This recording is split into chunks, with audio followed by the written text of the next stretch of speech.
But next Agamemnon killed Pisander, in combat hard Hippolochus, two sons of Antimachus, that cunning, politic man, whom Paris bribed with gold and sumptuous gifts. So he was the first to fight the return of Helen to red-haired Menelaus. Now powerful Agamemnon caught his two sons riding the same chariot, both struggling to curb their high-strung team. The reins slipped their grasp. Both horses panicked as Agamemnon ramped up in their faces like a lion, both fighters shouting from their chariot, pleading, "Take us alive, Atrides, take a ransom worth our lives. Vast treasures are piled up in Antimachus's house, bronze and gold and plenty of well-wrought iron. Father would give you anything, gladly, priceless ransom, if only he learns we're still alive in Argive ships." So they cried to the king, cries for mercy, but only heard a merciless voice in answer.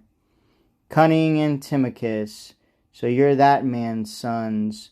Once in the Trojan council he ordered Menelaus, there on an embassy joined by King Odysseus, murdered right on the spot.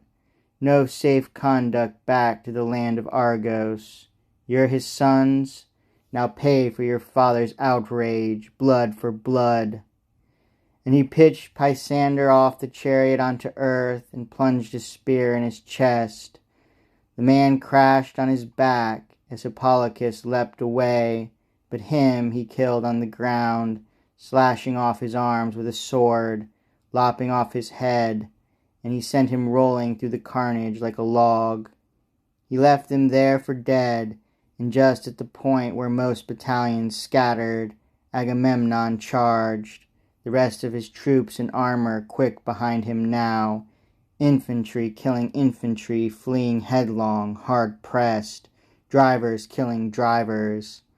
Under the onrush dust and whirlwinds driven up from the plain, hoofs of stallions, rumbling thunder, bronze flashing, immense slaughter, and always King Agamemnon whirling to kill, crying his Argives on, breakneck on, like devouring fire roaring down onto dry dead timber, squalls hurling it on, careening left and right, and brush ripped up by the roots goes tumbling under, crushed by the blasting fire, rampaging on. So under Atrides' onslaught, Trojans dropped in flight.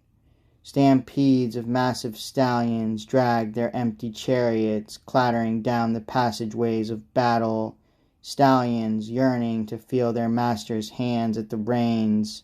But there they lay, sprawled across the field, craved far more by the vultures than by wives.